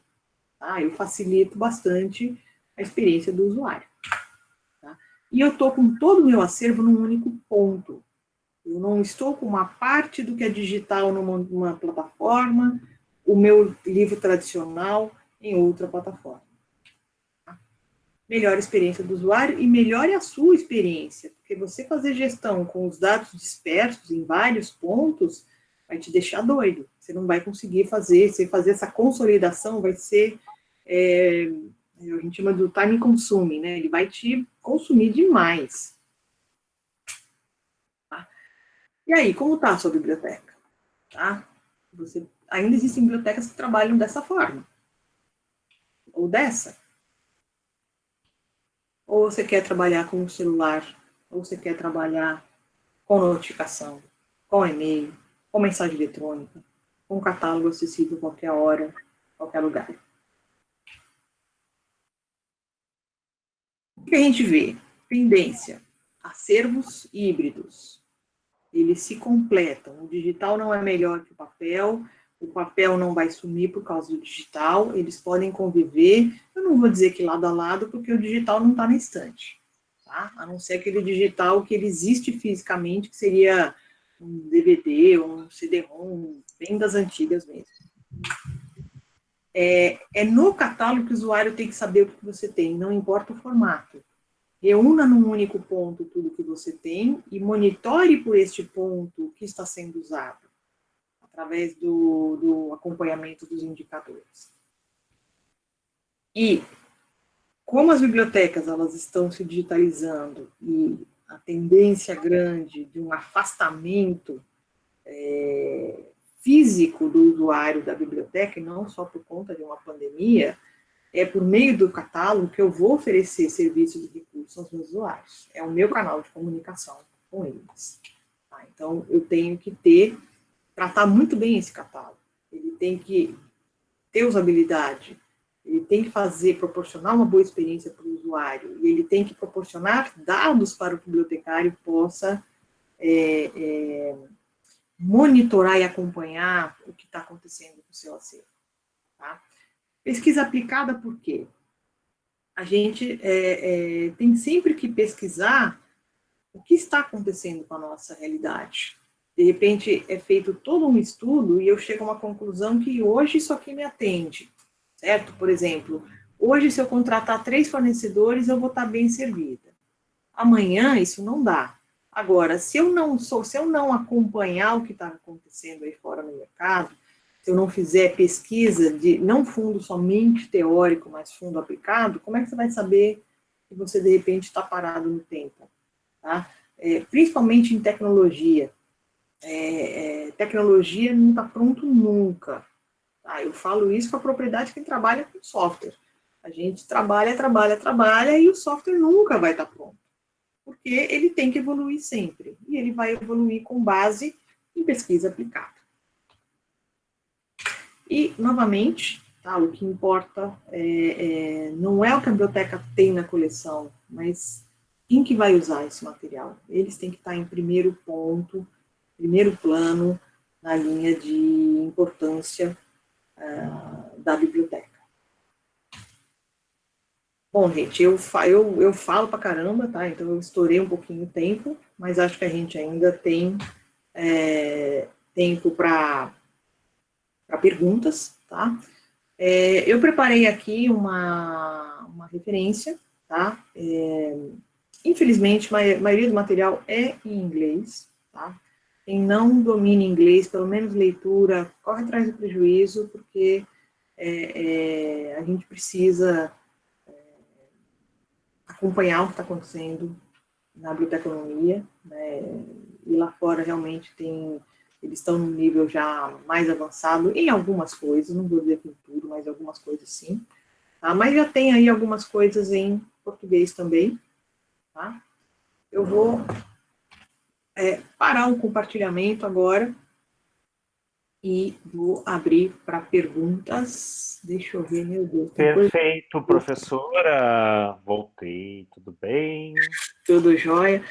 Adorei, fiquei aqui me lembrando assim de toda a conexão quando a gente falou em 2017, né, a respeito dessa questão da experiência. Legal ver isso evoluir na sua pesquisa. Eu achei muito legal. Não, precisa evoluir, né? No TOI eu fiz uma apresentação, se não me engano, eu falei da diferença de biblioteca digital e repositório digital. Isso, foi baseado nisso. Então, foi outro enfoque, né? Agora, aqui não, aqui a gente já traz também um pouco a experiência, e muito da experiência que eu vivi enquanto usuário, né? Porque eu que estudo livro digital, eu apanhava com os livros digitais na hora de conseguir acessar. Que Né? Porque legal. cada hora era de um jeito, então eu fico me questionando, é isso que eu chamo um pouco de pesquisa aplicada, né? Tá, tudo bem, isso aqui me incomoda, mas o que a gente pode fazer para melhorar? Né? Olha, deixa eu te dizer, Liliana, tem bastante perguntas aqui. Quem sabe eu vou lendo e você vai respondendo. Eu vou subir de baixo para cima, tá? Beleza, vamos lá. Então, assim, a Clarissa perguntou: como funciona a questão dos e-books que conseguimos em PDF? Poderíamos colocar e disponibilizar no catálogo como um recurso? Ou é crime de direito autoral ou algo do tipo? Depende. Depende do quê? Se você conseguiu esse livro que não foi de um fornecedor que é o responsável pelo licenciamento, ele não é uma cópia legal, tá? Então, não coloque no seu catálogo. Existem casos em que o próprio fornecedor disponibiliza o PDF. Tá? Então, por exemplo, você fez um licenciamento e aí ele te deu, isso é cada vez mais difícil de acontecer, tá? Ele te deu um PDF. Ok você colocar no catálogo, mas depende da ferramenta que você usa, tenta não permitir que o usuário faça o download. Tá? Por quê? Se o usuário, a partir do momento que o usuário faz o download de um arquivo, a biblioteca não tem mais nenhum domínio do que vai acontecer com aquele arquivo, certo? Uma coisa que pode acontecer, eu vi isso recentemente com norma técnica da BNT, tá? Saiu a 6023 atualizada, e de repente eu recebi uma cópia. A pessoa não me mandou de má fé, tá? Com certeza ela não me mandou de má fé, mas na hora que eu abri aquela cópia, tinha o nome da pessoa que tinha licenciado o livro, a norma da BNT, e ele aparece grafado, às vezes ele está bem aparente, às vezes ele tem uma marca d'água que você não vê, tá? Na hora que eu percebi aquilo, eu falei, fulana, cuidado para distribuir isso, talvez você nem conheça essa pessoa aí que foi quem licenciou, mas você passa a ser... Daí esse é o nome que fica... exato. Tá? Você sabe que isso aconteceu comigo, meu primeiro livro, né, ele teve que ficar na editora por 5 anos, né, e aí começou, daí uma vez me veio um alerta, arquivologia 2.0 e tal, daí eu fui ver, alguém tinha pego um PDF licenciado para fulana de tal, né? Ui! Deu, putz, olha, né, acabou o contrato, vou liberar. Foi daí quando eu liberei o PDF, daí eu botei no Academia, botei em vários lugares para as pessoas baixarem mesmo, né, para circular o conhecimento. Temos mais perguntas aqui. Gente, olha, muita gratidão, tá? Opa, que bom! Bernadette, a Cida, a Cláudia. Vai ficar aqui uma cópia do chat, depois eu mando para você, tá? O Whindersson disse que lá na FESP também alguns PDFs depende do contrato de direitos autorais, daí libera, né? Cada vez mais difícil o fornecedor te dar o PDF. Tá? E outra coisa, gente, vamos abrir um pouco a cabeça que PDF é um formato horroroso para livro digital. Tá? Uma vez eu ouvi uma analogia de eu não me lembro o nome da pessoa, mas é uma pessoa da área de mercado editorial. E eu adorei essa analogia, né? Que ela fala assim, o PDF está para o livro digital, assim como o McDonald's está para alta gastronomia. Tá? É péssimo. É péssimo. A experiência do leitor é ruim. Você fazer anotação é ruim. Você recuperar a anotação é pior ainda. Ler em tela pequena em celular não é bom. Tá? Tira o PDF da cabeça. Existem formatos muito melhores para livro digital que PDF. Mas olha só, seria tipo assim, o equivalente a um xerox, né, do livro. Bem por aí, aquela cópia mal feita ainda.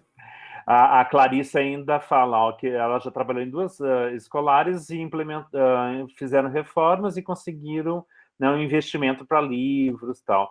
Mas hoje ela trabalha numa que possui menos investimento, né? Então também tem isso, às vezes você tem que se virar, né?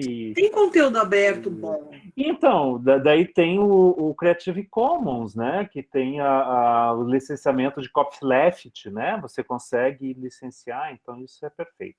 Professora, que mais aqui?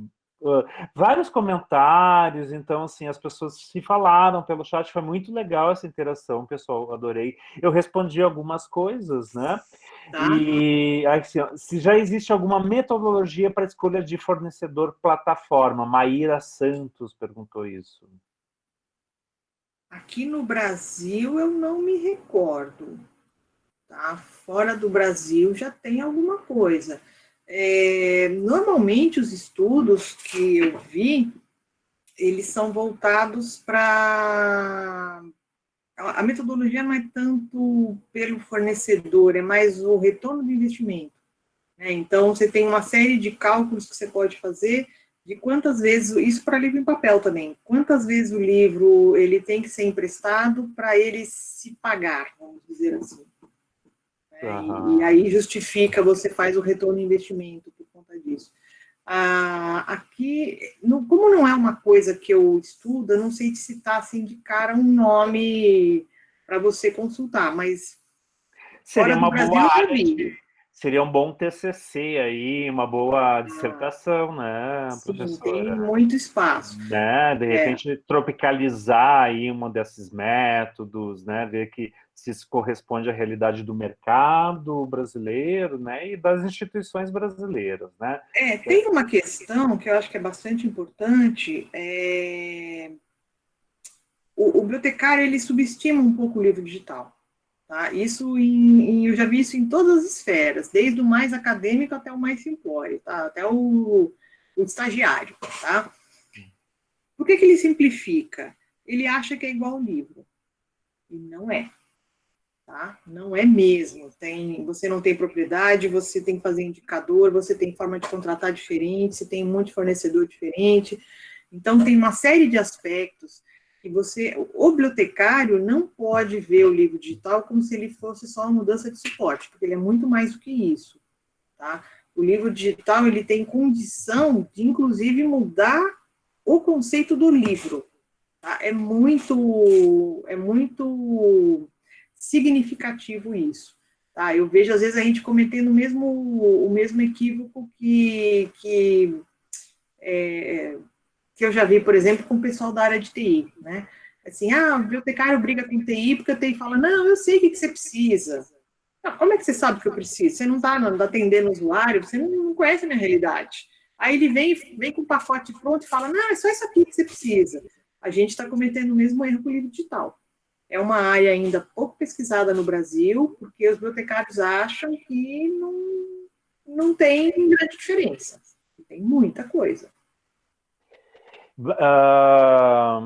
A Flávia Sena, quando vocês estavam falando sobre assinatura, pacotes, tá? Ela perguntou o seguinte: esses modelos mais recentes ou outros anteriores têm uma análise mais detalhada de como o usuário acessou o livro? Por exemplo, se só abriu para ver se tinha algo que ele procurava e depois fechou rapidamente. Tipo um log, né? Eles têm um log de leitura. Isso não tem nada a ver com o modelo. Todo livro digital ele pode ser rastreado. Todo, sem exceção. Tá? Esse rastreamento, ele era muito feito no começo, ele continua sendo feito, tem um protocolo até que faz isso. Tá? Por quê? Porque o livro digital ele é novo também para o fornecedor. Então, ele precisa monitorar como que as pessoas estão usando para saber se é um mercado seguro para ele investir ou não. Então, por exemplo, eles conseguem saber se eu copio um texto e compartilho em uma rede social, ele consegue saber que foi compartilhado aquele texto, tá? Então, não tem nada a ver com o modelo de negócio isso é a própria ferramenta de livro digital, né? O próprio DRM do livro, ele guarda tudo isso e é encaminhado para o fornecedor. Tem gente que vê isso como invasão de privacidade, tá? Eu fiz uma pesquisa sobre isso na época do mestrado, assim, dá muita coisa para pensar, dá muito para pensar a questão da privacidade. Que talvez até dê para relacionar com os dados de Big Data que colhem da gente, quantos passos a gente dá, Sim. Né? Essas informações que às vezes a gente nem sabe que estão levantando, né? O fornecedor, ele tem que saber o que as pessoas querem ler. Para ele saber o que eles querem ler, é mais fácil ele acompanhar dados do que ele fazer pesquisa. E a assertividade dele na coleta de dados é infinitamente maior que na pesquisa. Então, depende do uso que o fornecedor vai fazer desse dado para você ter um problema de privacidade, tem que ver com a LGPD, é um bom tema também. É um bom tema para se pesquisar. Mas sim, eles conseguem saber tudo. Eles sabem o que você leu no verão passado. Não é à toa quando a gente comenta com alguém sobre algum produto, logo depois aparece o anúncio no nosso e-mail ou na nossa rede social, né? Professora, a Janaína, ela pergunta, nossa Janaína da Unesp, que agora está em São Paulo, né, nossa aluna e vai ser sua aluna também, ela pergunta, existe algum modelo de documento de gestão de acervos digitais para consulta? Documento de gestão? Não. Você tem alguns modelos americanos de planos, né, eles têm uma expressão em inglês que eles usam para você fazer todo esse contrato, tudo, né, aí, deixa eu ver o que eu tenho. Tem bastante coisa, né, não sei se dá para ler. Dá. Esse aqui é um livro... Customer Based Collection Development. Tem muita coisa de gestão de conteúdo digital, tem esse outro aqui. Que legal, isso aí é bem design centrado no usuário, pelo jeito. E também, esse é muito legal. Então tem muita coisa. Deixa eu ver se aqui tem o nome do... Eles usam uma expressão... seria os pedidos. Né? Então, como você vai fazer o pedido, com qual fornecedor, você tem algumas tabelas, tem algumas planilhas que eles usam. Eu acabei não entrando muito nessa parte mais mão na massa do desenvolvimento de coleção, né? Quando eu estudei desenvolvimento de coleção, que eu escrevi sobre isso, eu fiquei mais focada no caso dos livros que saem da coleção, né? que tem bastante esse problema da volatilidade dos títulos, né? Mas aí eu tive que parar para o meu doutorado. Que interessante que isso pode dar um fluxo interessante entre né, as consultas, enfim, né? Esse fluxo de utilização, né? O problema que tem, por exemplo, eu contratei isso aqui é um caso real, tá? Tem um fornecedor grande aqui do Brasil, que é um agregador, né? E, de repente, um autor decidiu que os seus livros não eram para ser comercializados no formato digital. E mandou tirar o agregador, a editora teve que tirar, o agregador teve que tirar. Porque, legalmente, eles estavam ferindo lei de direitos autorais. Só que esse autor, ele é um autor fortíssimo em bibliografia de curso de direito. E eu acho que o erro do fornecedor foi não ter comunicado o usuário a tempo, o seu cliente. E aí a biblioteca descobriu que os livros saíram por quê? Porque os usuários estavam consultando e não estavam achando, e aí reclamavam. Aí eles descobriram que tinha saído. Né? Então, isso acontece Incrível. bastante. Tá? Uma comunicação para você... É estudo do usuário, né? Aí a gente já está falando disso, né?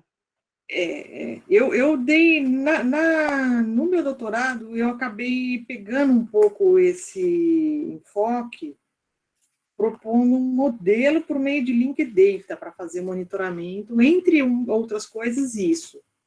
Tá? Uhum. Mas também é uma boa área para se pesquisar. Tem bastante Legal. problema aí para resolver. Olha só, o Henrique Araújo está perguntando se há algum projeto em curso que pense a integração entre as infinitas plataformas. Eu fiquei me perguntando isso assim também. Será que não existe uma associação internacional que queira discutir? Porque assim, o que acontece? Por enquanto, o que eles estão fazendo? O modelo de negócio está sendo vender como se estivesse vendendo um aparelhinho para ler um livro, né? Então, a ideia é que a gente comece a vender conteúdo. Então, mas aí tem que é a migração que a indústria fonográfica fez. Não sei se você concorda, né?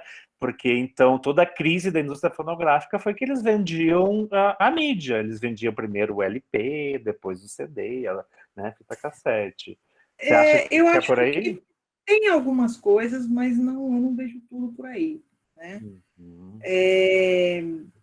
É claro que a gente faz bastante comparação com a indústria fonográfica, mas a indústria editorial ela é diferente e o consumo dela é diferente. Né? A pirataria da área fonográfica ela começou com as pessoas transformando seus próprios discos em MP3 para ouvir no carro. Né? E ela é muito mais simples de fazer, porque uma música ela tem uma média de 3 minutos e meio de duração.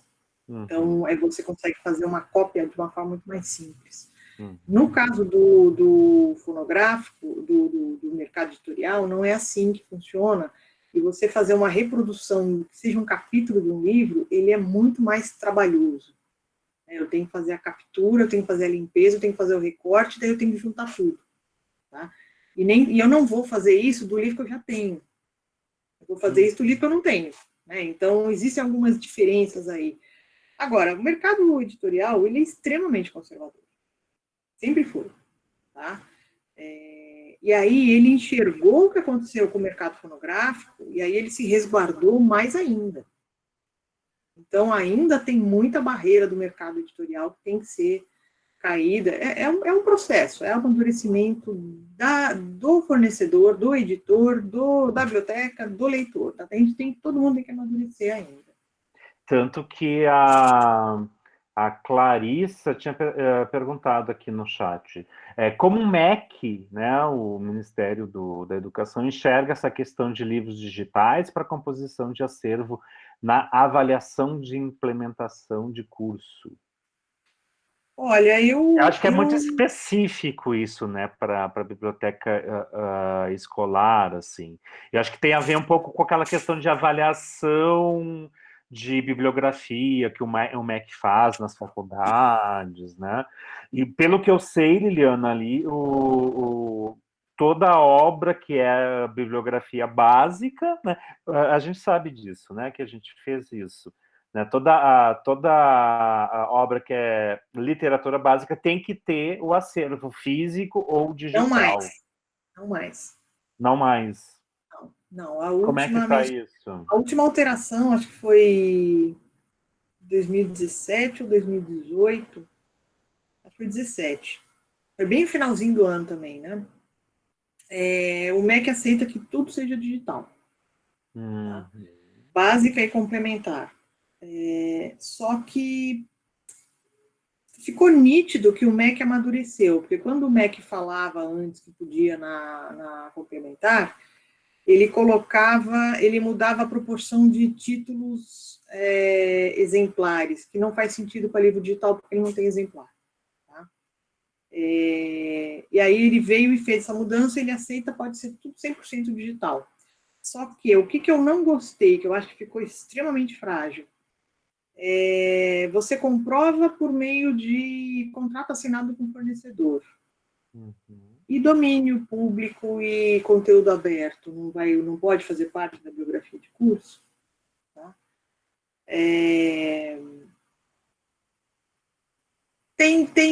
O MEC ainda também está num processo de amadurecimento. Ele já melhorou muito, mas eles ainda também não sabem como medir isso.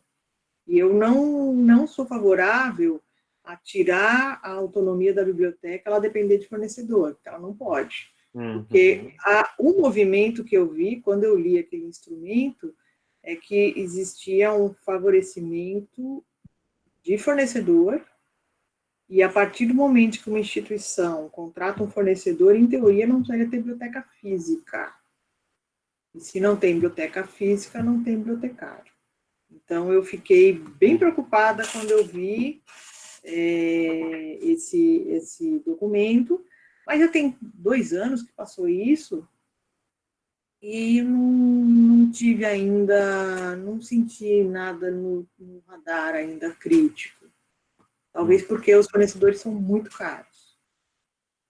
Que legal. O preço é alto pro chuchu. Né?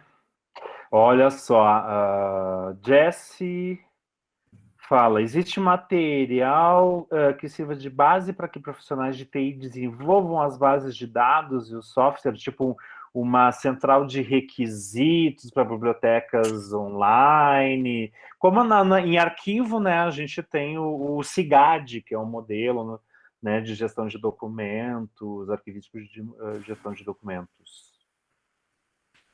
Tá, mas acho que eu não entendi a pergunta. Ela quer saber em termos de banco de dados ou através de livro digital? Para desenvolver bases de dados e softwares. Requisitos, eu acho que seria... Não, requisitos é que tá. Se é uma base de dados para acervo bibliográfico, existem os requisitos da área da CI. Então, MARC, SR2, RDA, referência bibliográfica, as normas, protocolos, formatos, tem esses requisitos. Para as plataformas de livro digital, eu nunca vi nada. E não é interessante para o fornecedor ter um padrão. Eles não querem ter um padrão. Tá? Cada um tem o seu nível de DRM, o nível de granularidade que ele vai ter da informação que ele recebe. Né? Então, você tem o protocolo que faz o monitoramento do conteúdo digital do livro que foi lido. O protocolo ele é para facilitar um pouco as implementações, tá? Mas cada um vai desenvolver o seu, porque é segredo de negócio. De repente eu tenho um protocolo que fala, olha, você pode monitorar até um nível X de profundidade.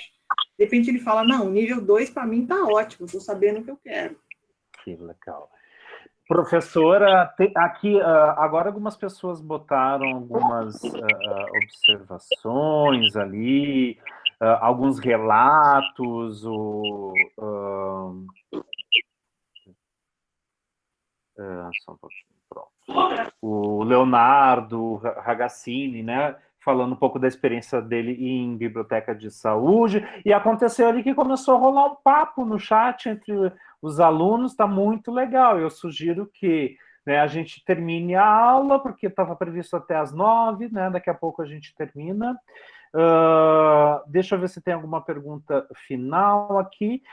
Eu tinha lido uma pergunta que eu acabei perdendo aqui, que é a principal diferença RDA e MARC, assim, pode dizer, assim, né? Bota os dois para ter a mesma utilização, mas o que é a principal diferença? Não, a gente está confundindo aí, a gente não pode comparar abacaxi com alface.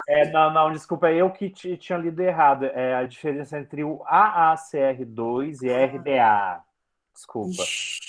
Tem tanta a principal. diferença. Não é pouca coisa. A abordagem é muito diferente, né? Então, vamos dizer assim, que eu acho que é a principal diferença. A biblioteca, ela sempre olhou o item. E, de repente, ela passa a ver o todo. Tá? Então, a biblioteca, ela sempre olhou se a coleção, ela era um conjunto de itens, mas ela não conseguia ter uma visão tão boa do todo. O arquivo, aí você me corrige, o arquivo, quando você vai fazer uma descrição de um fundo, você parte do fundo como um todo, e aí você pode descer até chegar no item. É o inverso. Tá? O que eu tenho visto, tá, as conclusões que eu tenho chegado é que a RDA, e mais do que a RDA, tá, eu vejo mais o LRM, o modelo referencial para o RDA, ele vai permitir que eu tenha uma descrição que atenda qualquer acervo de fundo artístico intelectual. Tá? Por quê? Porque eu tenho essa visão macro e eu tenho a visão do detalhe. Então, essa eu acho que é a maior diferença entre... o ACR2, ele fala de itens. O RDA, ele tem itens, só que você consegue ter uma visão acima do item. Uhum. Deu para Isso eu entender. acho que é melhor. Deu para entender. Pensando em tendo uma visão de arquitetura de informação, são camadas diferentes, podemos falar assim, né? Exatamente. Ainda tem tempo para uma última pergunta. A Carolina falou assim, sobre modelos de negócio. Você percebe uma resistência dos fornecedores de compreender a necessidade das bibliotecas, em especial quantidade de usuários que irá acessar a plataforma, definições de acesso remoto? Sim, é novo para todo mundo. É novo para o fornecedor, é novo para a biblioteca e está todo mundo experimentando. Por isso que tem tanto modelo de negócio e ainda vai sair muito modelo de negócio. Tá? O fornecedor, ele tem que se proteger, porque ele vive disso. Tá? A biblioteca, ela precisa desse conteúdo para fornecer para o seu usuário. Uhum. Então, eu não prego, nunca preguei briga com o fornecedor. Tá? Eu acho o seguinte, a gente está junto no mesmo barco, cada um tem o seu interesse, eu preciso entender que o fornecedor, se ele não vender, ele termina, ele fecha, tá? Ele vive disso, eu não posso obrigar que ele me dê de graça. Tá? Mas ele também não pode cobrar um valor que eu não vou conseguir pagar. Então, assim, se ele cobra muito, eu não consigo pagar. Se ele cobra pouco, ele não paga seus custos. Então, todo mundo tem que chegar num meio termo, tem que ceder dos dois lados. Tá? Então, eu vejo como um processo de amadurecimento. Tá? Eu vejo muita reclamação em lista aqui no Brasil, que é muito caro, é muito caro, é muito caro. É caro, gente. Conhecimento é caro. Tá? Porque não é só aquele material que você está comprando toda uma estrutura da editora, do autor, por mais que o autor é quem menos ganha nessa cadeia, a pessoa tem que ser paga pelo trabalho que ela fez. Né? Então, tem que chegar num consenso, todo mundo tem que ceder um pouco. Não é para ninguém sair ganhando. E se alguém quer ganhar, só ganhar, ele vai perder tudo, porque não vai se manter. Então, é negociar, é a maturidade, encontrar modelos que sejam, de fato, adequados, que atendam os dois lados. Que legal, professora. Vamos fechar, então, 9 horas, nosso horário deu. Gente, mandei um e-mail com o link para todas as aulas, para não dar mais aquele problema que deu ontem, tá? Prestem atenção no e-mail. Professora, depois eu vou abrir um Dropbox, alguma coisa para a gente botar as apresentações. Daí, né, se você quiser disponibilizar, a gente depois vai divulgar para todo mundo que está participando das atividades, tá bom? Aí depois a gente consegue ver essas perguntas, que tem um monte de pergunta aí, de repente... Então, eu ia dizer o seguinte, a aula de hoje, o conteúdo, vai ficar disponibilizado online. Eu vou terminar de gravar assim que você se despedir, tá? O que dá para fazer depois? A gente termina de gravar, daí se você quiser ainda ficar conversando com o pessoal sem a câmera, de repente pelo chat, né? Porque também, assim, 2 horas falando, né? Eu dou aula, eu sei que cansa, né? É bom a gente dar um tempo. Quem fica lá vendo também, né? Também cansa ficar vendo. Então, mas eu tô vendo, assim, que o pessoal tá bem entusiasmado com o conteúdo, ainda tem dúvidas, então fica bem à vontade, tá? Então, dê suas palavras finais, daí a gente termina e depois a gente vê o que faz. Tá.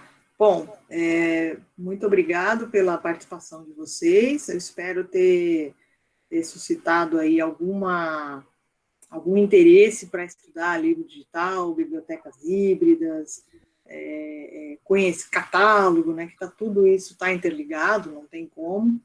e eu me coloco à disposição se alguém quiser mandar alguma coisa por e-mail, e vamos até lá.